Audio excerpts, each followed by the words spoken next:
The emergency council chamber filled with representatives from across the known galaxy, and none of them wanted to be there that morning. Ambassador Zelthic of the Vacrine Confederacy stood at the center platform, with his four arms trembling slightly as he activated the holographic display above his head, and the images that appeared made several council members look away in discomfort.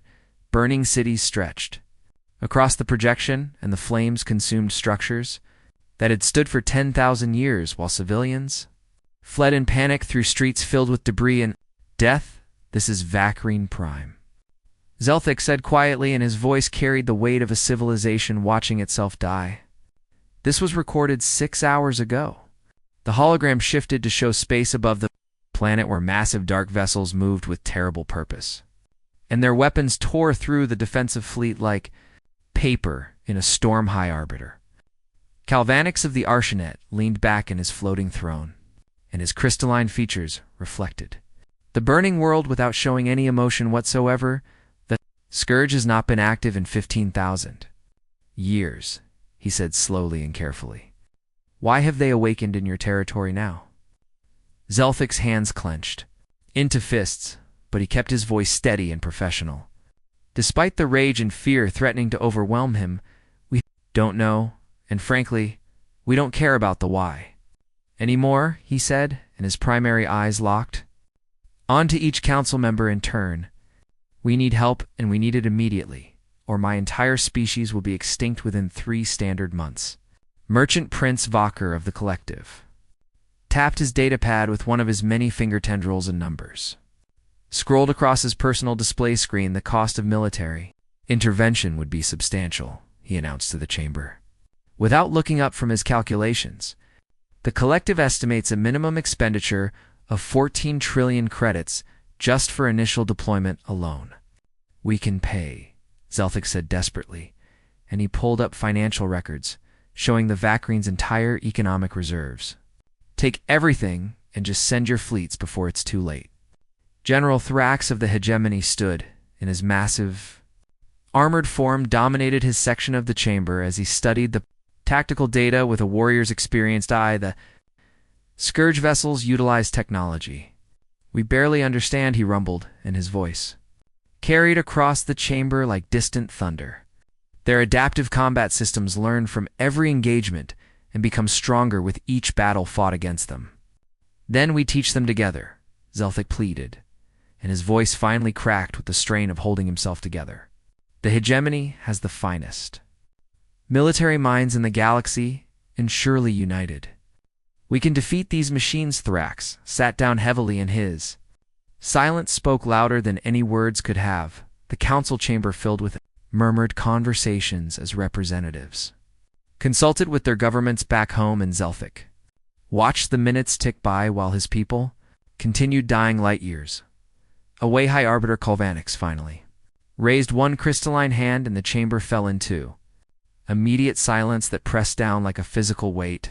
The Arshanet cannot commit forces to this conflict, he announced formally, and his tone carried no hint of apology or regret. We have our own borders to defend and our own people to protect from potential threats. The collective must decline as well, Vocker added quickly, and he still hadn't looked up from his financial projections. The economic risk far outweighs any potential return on investment in this matter. Zelthic turned to General Thrax, with his last shred of hope dying in his chest, like a candle in a hurricane. General met his eyes, and for a moment, something like shame flickered across his hardened features, before duty reasserted itself once more. The Hegemony finds the Vacrine Confederacy to be strategically irrelevant to our security interests, Thrax said mechanically, and each word sounded forced from his throat. We cannot justify the loss of Hegemony lives for a conflict that does not threaten our territories directly. The words hit Zelthic like physical blows, and he stumbled backward as the reality crashed over him in waves of horror. His people were alone, and the great powers of the galaxy had abandoned them to die. Without a second thought or moment of hesitation, you're condemning 4 billion souls to death, he whispered, and tears ran freely down his face now. 4 billion living beings with families and dreams and children who will never grow up to see tomorrow. The council sympathizes with your situation, Kalvanik said, in that same emotionless tone. But each member species must make decisions based on their own interests and security needs first and foremost. Zelphic wanted to scream and rage and tear the chamber apart with his bare hands, but what would be the point of such futility? He deactivated his holographic display and gathered his few belongings with shaking hands, while the council members avoided his gaze like cowards avoiding. Responsibility history will remember this, he said, quietly as he walked toward the exit. When the scourge finishes with us and turns toward your territories next, remember that you taught the galaxy a valuable lesson today. And what lesson is that? Vacher asked with mild curiosity finally. Pulling his attention from his precious number, Shelthick stopped at the doorway and looked back at the assembled representatives of galactic civilization with contempt burning in all. Four of his eyes, that power without courage is just elaborate cowardice, he said, and that when it mattered most, the great species of this galaxy chose comfort over conscience and credits over compassion. He left the chamber and let the door seal behind him with a hiss of finality that sounded like a coffin closing shut. Forever 2 weeks later, the Vacrine homeworld of Celta III fell to the scourge, and 600 million died in the orbital bombardment. Alone the Council sent formal condolences and offers of refugee assistance for survivors who had nowhere left to run or hide from. Death Celtic ignored their messages and instead sat in his small ship, broadcasting one final message into the dark, empty void of space. This is Ambassador Zelthic of the Vacrine Confederacy, he said to anyone who might be listening across the stars. We are dying, and no one came when we begged for help. He uploaded everything his species had ever created to the message, and sent their art and music and literature and mathematical proofs into the cosmos. If you find this message after we're gone, know that we existed, he continued, and his voice carried a grief beyond words. Know that we lived and loved and built beautiful things before the darkness took us away forever. He set the message to repeat on every frequency and closed his eyes as another Vacrine world burned in the distance. The galaxy continued spinning, and the great powers returned to their business, and the Vacrine continued dying alone in the dark. No one expected an answer anymore, and certainly no one expected what was coming from the edges of explored space. But sometimes the universe has a way of surprising everyone when they least expect it and most desperately need it. The message reached Earth's outer monitoring station at 0347 hours. Universal Standard Time, and technician Maria Chen almost deleted it as another piece of cosmic background noise. She had been working the graveyard shift for 6 months, and most of what came through the receivers was just random radiation patterns and stellar interference from distant stars. But something about this signal made her pause, with her finger hovering over the delete button as the translation algorithms began processing the alien language.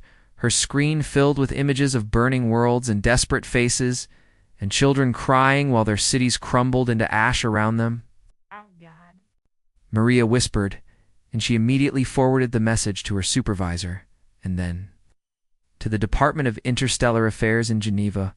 Within 3 hours, the message had reached every major government on Earth and the colonies beyond, and the reaction was immediate and overwhelming. The Global Assembly convened an emergency session, and representatives from every nation gathered in the Great Hall while the Vacrine's final plea played on screens above their heads. We have no formal relationship with this species, Premier Okonkwo of the African Union stated carefully. Earth has been in contact with galactic civilization for barely 90 years, and we hold no seat on their council. We also have no treaty obligations here, added Director Zhang from the Asian Cooperative. And our military resources are already stretched protecting our own colony worlds from pirates and raiders. President Martinez of the American Federation stood, and her expression showed the war between pragmatism and conscience happening inside her mind. I've read the intelligence reports, she said. The Galactic Council refused to help these people, and the major powers turned their backs completely on them, which should tell us something about the danger involved. Premier Okonkwo countered, if species with technology centuries ahead of ours won't engage this threat?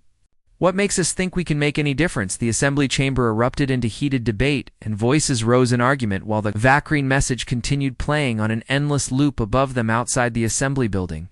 Crowds had gathered in the streets, and what started as a few hundred protesters had swelled to tens of thousands. Within hours, similar scenes played out across Earth, in the colonies, as people watched the Vacrine's dying message and saw themselves reflected in those desperate alien faces. Veterans of Earth's own wars recognized something in that plea, and they remembered what it felt like when help didn't come, and hope died slowly in darkness. Social media networks exploded with hashtags and petitions in millions of voices demanding that humanity act where the galaxy's great powers had failed. Admiral James Kowalski of the United Earth Defense Force watched the protests from his office window and remembered his own grandfather's stories about Rwanda and Ginda, serial places where the world had looked away while people died and genocides unfolded because intervention was too costly or too complicated or too inconvenient. He picked up his phone and called the Joint Chiefs, and within minutes they were all connected on a secure channel reviewing tactical data.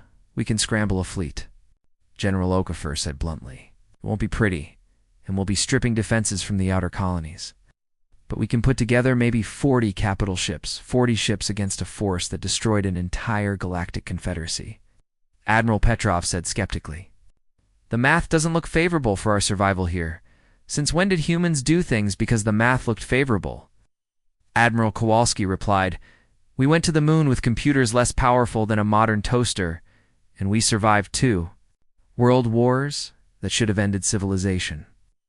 The line fell silent for a moment, as each officer wrestled with the magnitude of what they were considering doing next. "If we do this, casualties will be catastrophic," General Okafor warned.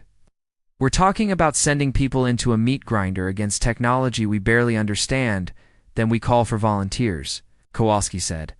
"We tell them exactly what they're walking into and let them decide if the Vacrine are worth dying for." The call went out across every military base on Earth and the colonies, and the response stunned even the most optimistic projections completely within 24 hours. Every available berth on every capable ship had been filled 3 times over with volunteers demanding to be included in the mission. Retired veterans came out of civilian life and joined alongside fresh academy graduates who had never seen combat before in their lives. Private shipping companies offered their vessels and crews, and wealthy colonists donated their personal yachts to be converted into auxiliary support craft. "We have more volunteers than we have ships to carry them," Admiral Kowalski reported to the Global Assembly. "People are literally fighting for the chance to help."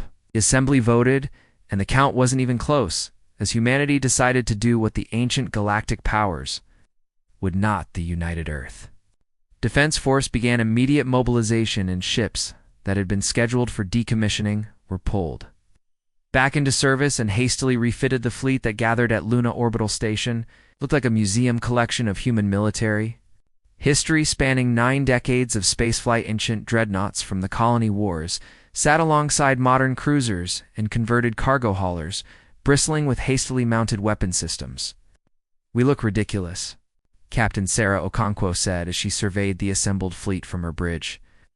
"Half these ships should be in scrapyards." "Yeah, but there are ridiculous ships," her executive officer replied with a grim smile, "and they're crewed by people who chose to be here." The news networks covered every moment of the preparation and knew Earth watched as their military prepared to venture into unknown space for strangers. Ambassador Chen addressed the planet from Geneva, and her words were broadcast to every corner of human civilization simultaneously. "We are going because someone asked for help," she said simply. "We are going because when we look at the Vacrine's suffering, we see our own history and our own struggles. We are going because choosing safety over compassion would make us exactly like the powers who abandoned them," she continued. "And we refuse to become that species." The message reached the few alien contacts humanity had cultivated over the decades, and their responses ranged from confusion to outright disbelief. Collective trade representatives sent a formal inquiry asking, "If humans understood that the Vacrine couldn't pay them for this intervention, tell them we don't want payment." Admiral Kowalski responded, "Tell them some things matter more than credits." The hegemony liaison warned that humanity was throwing away lives for no strategic gain whatsoever and possibly dooming Earth to future retaliation noted and ignored. Was the official human response the fleet departed Luna Station on a Tuesday morning? Earth time and millions gathered to watch the ships accelerate toward the jump points. The journey would take 3 weeks through poorly mapped routes that human navigators were still learning to traverse reliably aboard the flagship Indomitable. Admiral Kowalski addressed his fleet, and his words were recorded for history. "We don't know if we can win," he told them honestly. "We don't know if the Vacrine will even still be alive when we arrive, but we know that someone called for help and no one answered." He continued, "And we decided that wasn't acceptable, so we go," he finished. "We go because it's right and because if we don't, we'll have to live with knowing we could have tried. The ships vanished into jump space and Earth held its breath, while the rest of the galaxy barely noticed the primitive newcomers heading toward their doom. But the Vacrine noticed because their long-range sensors picked up the approaching fleet, and Ambassador Zelthic stared at the identification signatures. With disbelief, "Humans," he whispered. "The humans are coming." No one knew what to expect, and everyone feared it was already too late to matter anymore. The Vacrine defense fleet hung in orbit above their last major colony world and watched the scourge vessels approach with the slow certainty of death itself. Commander Vectis stood on the bridge of the defense station, Courage's End, and knew that the name would prove prophetic within the next few hours. Scourge vessels entering weapons range.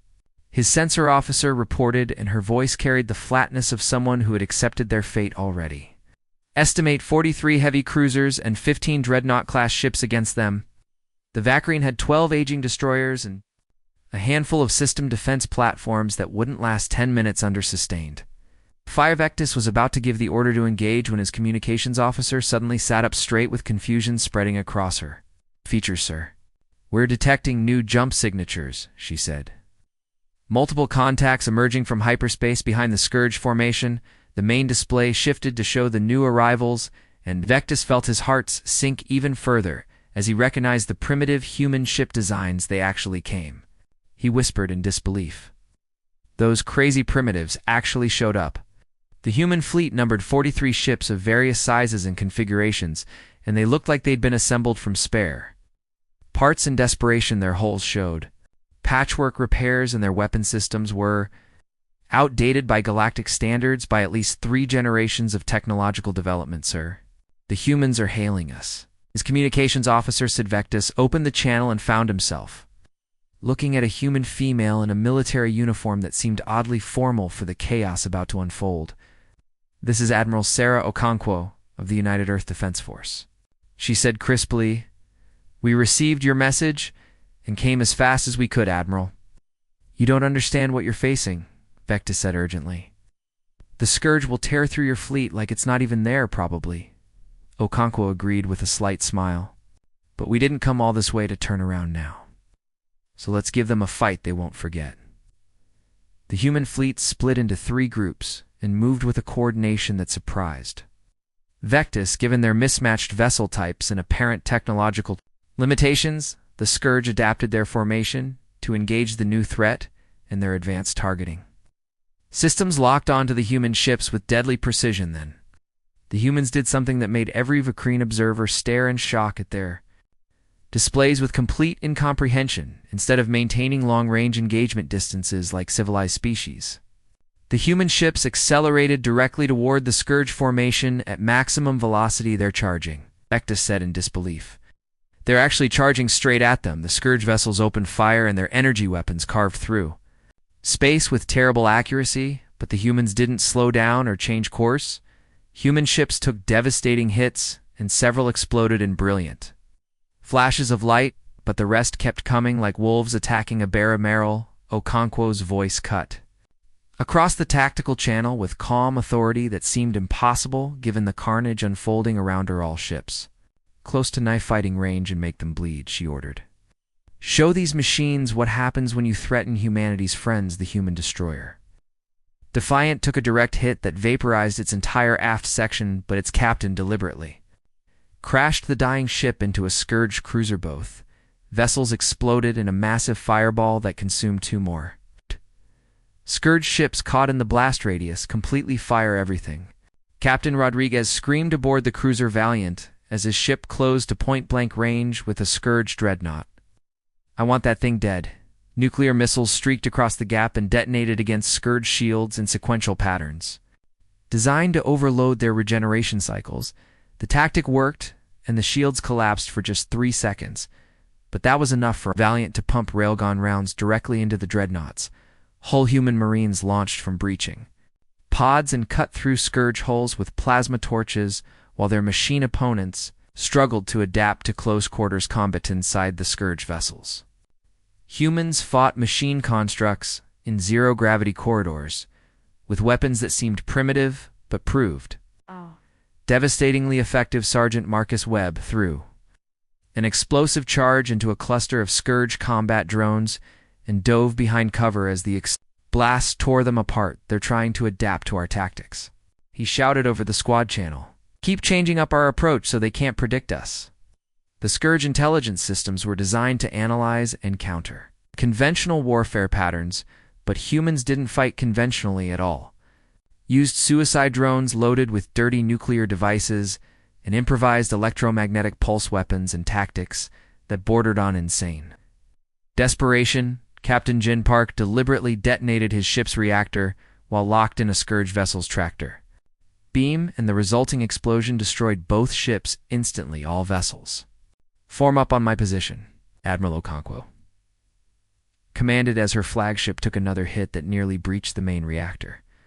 "We're going to push through their center line." The surviving human ships rallied around Indomitable and crashed through the Scourge formation like a battering ram through ancient wooden gates. Vacrine defense platforms finally found their courage and opened fire in support of the human assault with renewed determination and hope. Commander Vectis watched in amazement as the humans turned certain defeat into a brutal slugging, which through sheer audacity and willingness to die, "Get our ships into the fight," he ordered his tactical officer.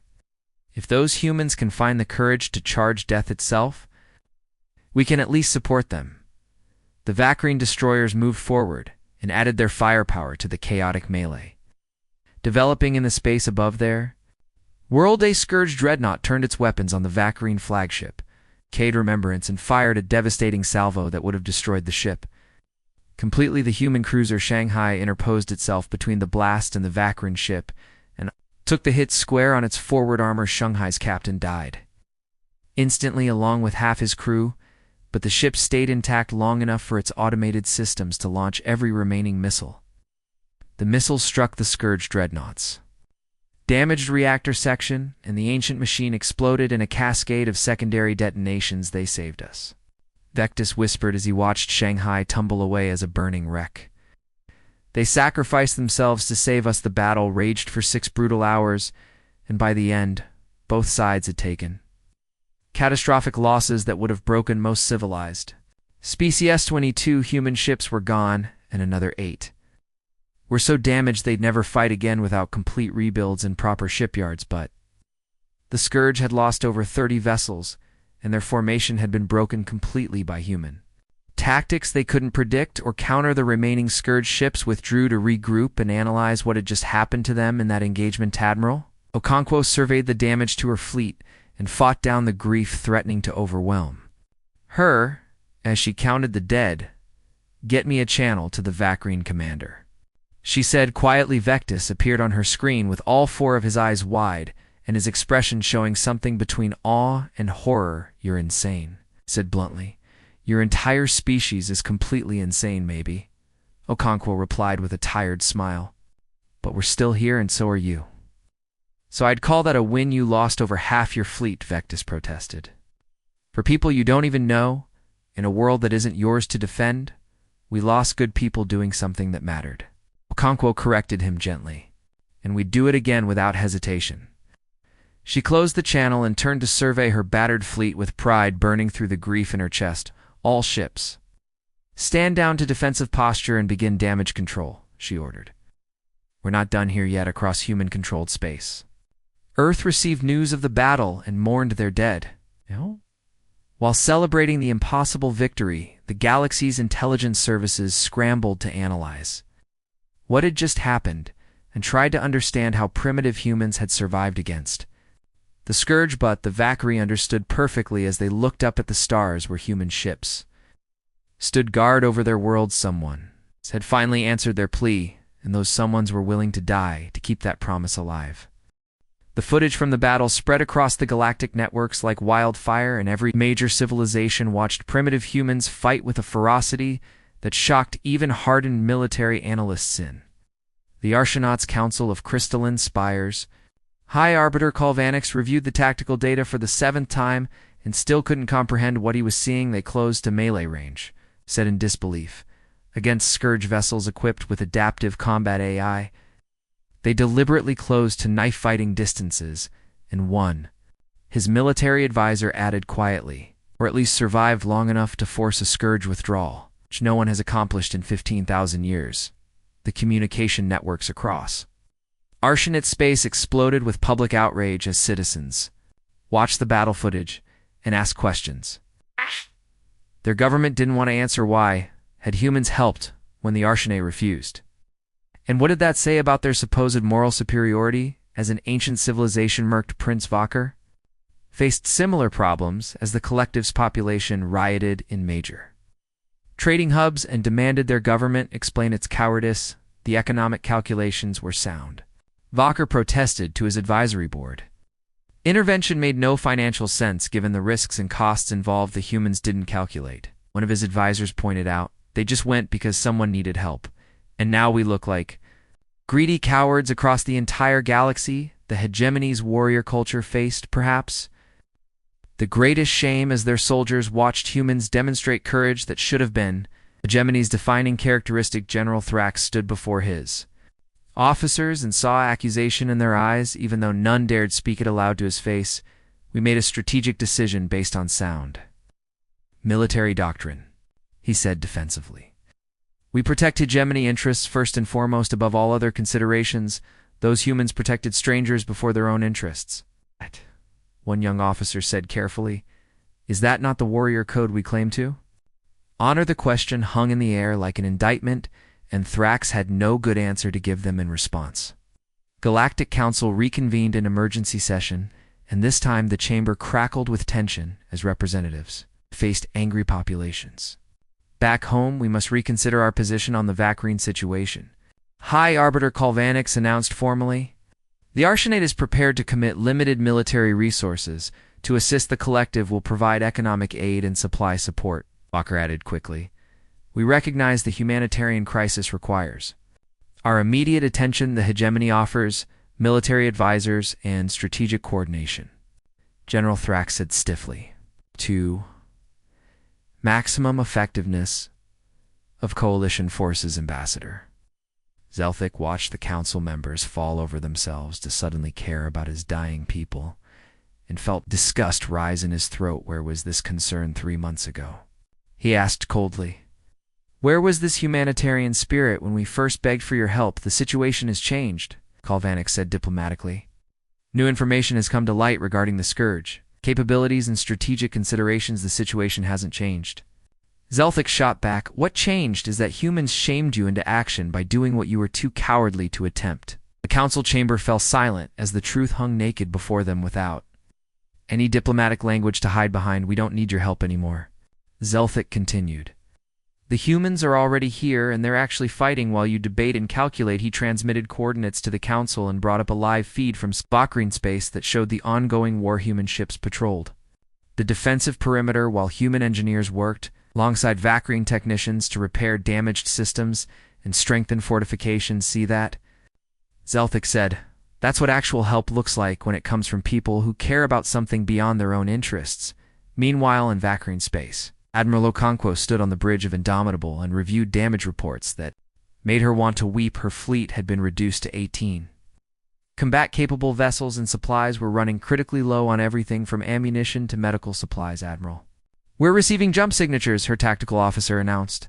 Multiple contacts emerging from hyperspace in the outer system. Okonkwo's hand moved toward the weapons control, but then the identification signatures came through, and she felt relief flood through her exhausted body. It's the second wave from Earth, she said. They actually made it through the jump routes in one piece. 23 fresh ships emerged from jump space, and their holds were packed with supplies, reinforcements, and volunteers who had demanded to join the fight. Captain Marcus Thompson hailed from the supply ship Providence, and his weathered face appeared on Okonkwo's screen with a slight grin. "Heard you folks could use some backup," he said casually. "Brought everything we could carry, including some toys from the research division." "What kind of toys?" Okonkwo asked cautiously. "The kind that make big explosions?" Thompson replied, "Our engineers figured out some new tricks. After studying your battle data and Scourge combat patterns, us human scientists had spent weeks analyzing how the Scourge adapted to threats and developed countermeasures, specifically designed to exploit their machine logic quantum entangled missile.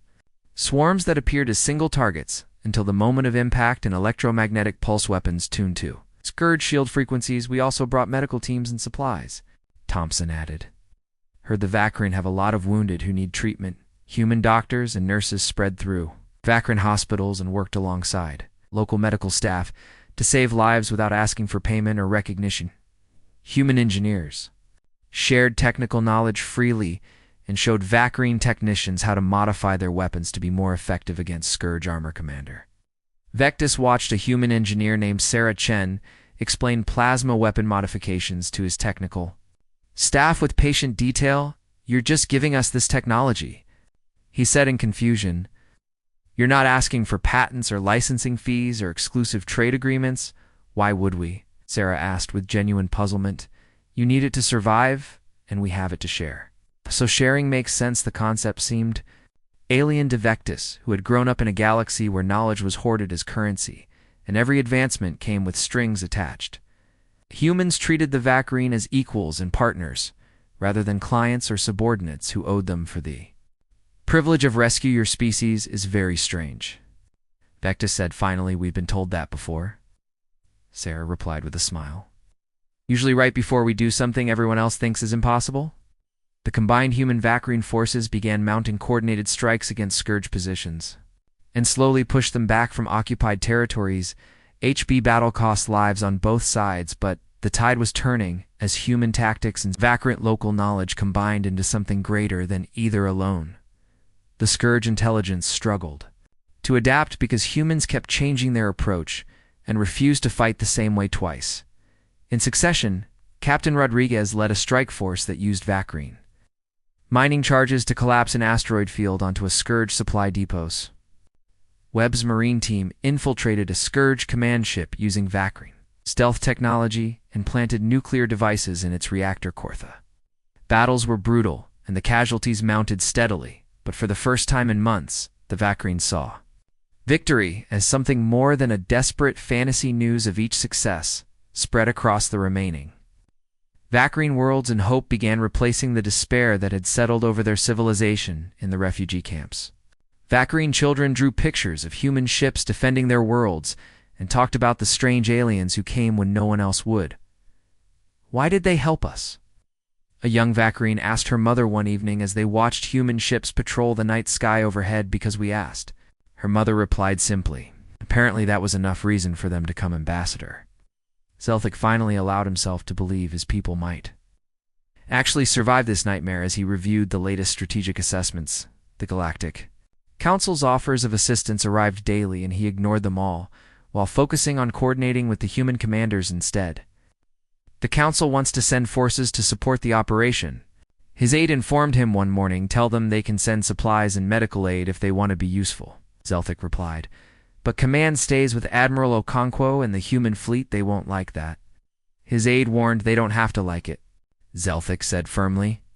"The humans earned their position through blood and sacrifice, while the Council earned nothing but our contempt." The galaxy watched, and the balance of power began to shift in ways that would echo through history for generations to come, not through conquest or technological superiority,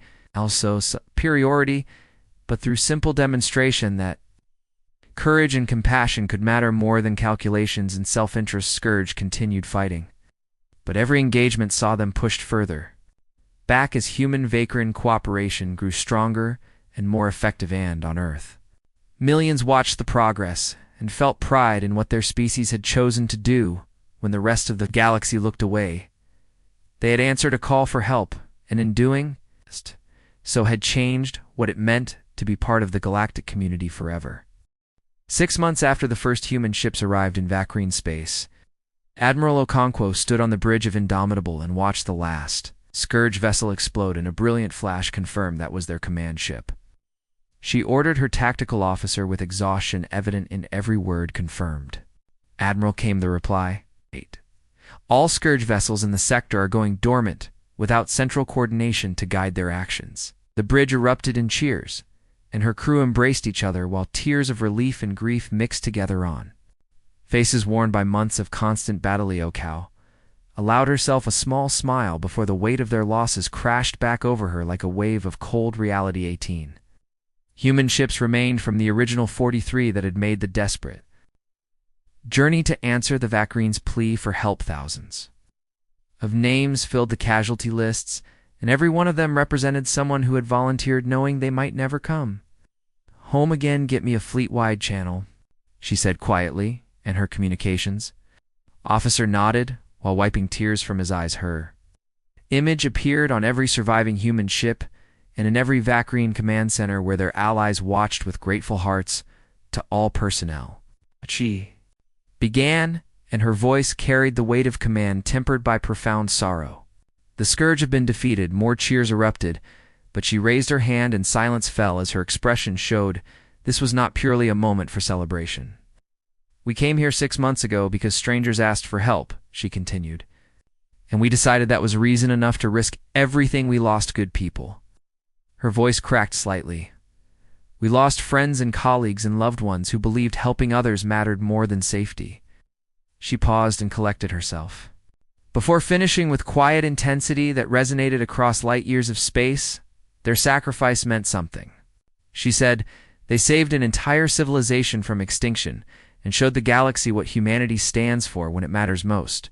Remember them," she commanded, "and honor them by living up to the example they set for all of us." The transmission ended, and Okonkwo sat heavily in her command chair while allowing herself to finally grieve for all they had lost on Vacrine Prime.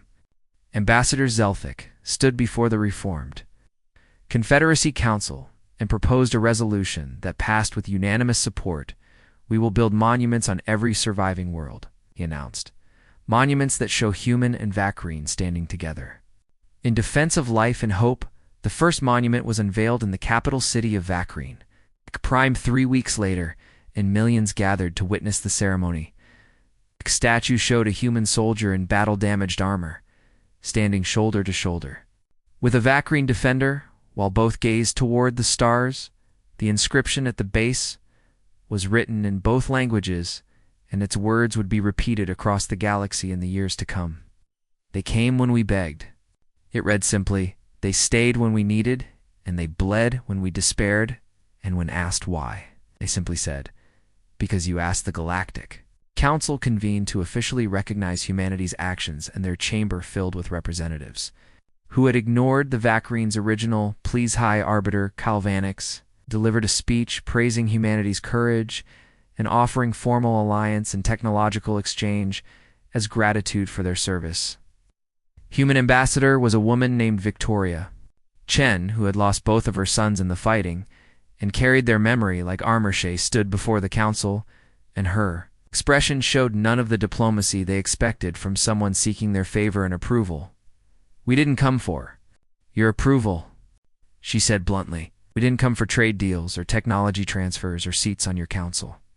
The chamber fell silent as the ancient powers faced someone who fundamentally didn't care about their political games and calculations. "We came because someone asked for help," she continued, "and we decided that was enough reason by itself, without needing any other justification. The Vacrine will rebuild with our assistance because that's what partners do for each other," she stated firmly. "What you choose to do is irrelevant to us." Merchant Prince Vokar shifted uncomfortably and tried to salvage something from the diplomatic disaster unfolding before his eyes. "Surely humanity desires economic partnerships and access to galactic markets," he offered. "We could arrange very favorable trade agreements as compensation." "Compensation for what?" Victoria asked coldly. "For doing what any decent civilization should have done without hesitation or calculation. We don't want your guilt payments. She said, we don't want monuments in your capitals or medals from your governments. What we want, she continued, and her voice carried absolute conviction, is for you to remember this moment and ask yourselves what it says about you. Ask yourselves why the youngest species in this chamber was the only one with enough courage to answer a call for help. She demanded, ask yourselves what kind of civilization you've built.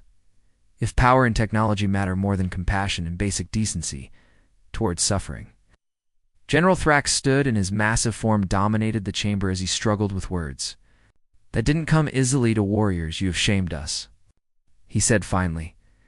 The hegemony prides itself on warrior honor, and yet we showed none when it was truly tested. I offer no excuses. He continued, only acknowledgement that humans demonstrated what we should have been first to provide. Victoria looked at him and saw genuine shame in his eyes, rather than political maneuvering, and her expression softened slightly in response, then learn from it.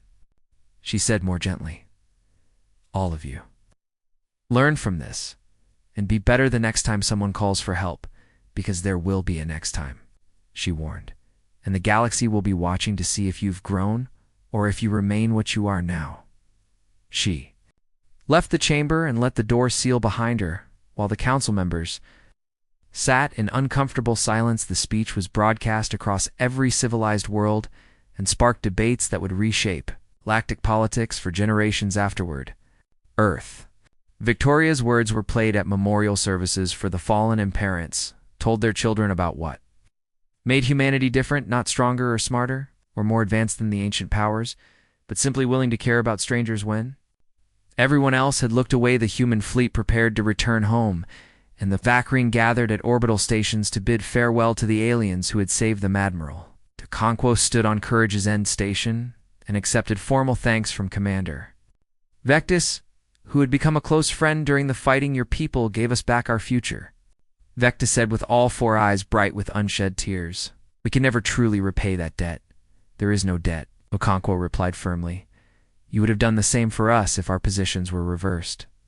I believe that completely. Vectis nodded, and knew she was right, because the humans had taught them something about what species could be at their best. Will you come back? He asked, when we've rebuilt and have something to offer beyond gratitude and friendship, of course, she said with a genuine smile, because friendship is all we wanted in the first place.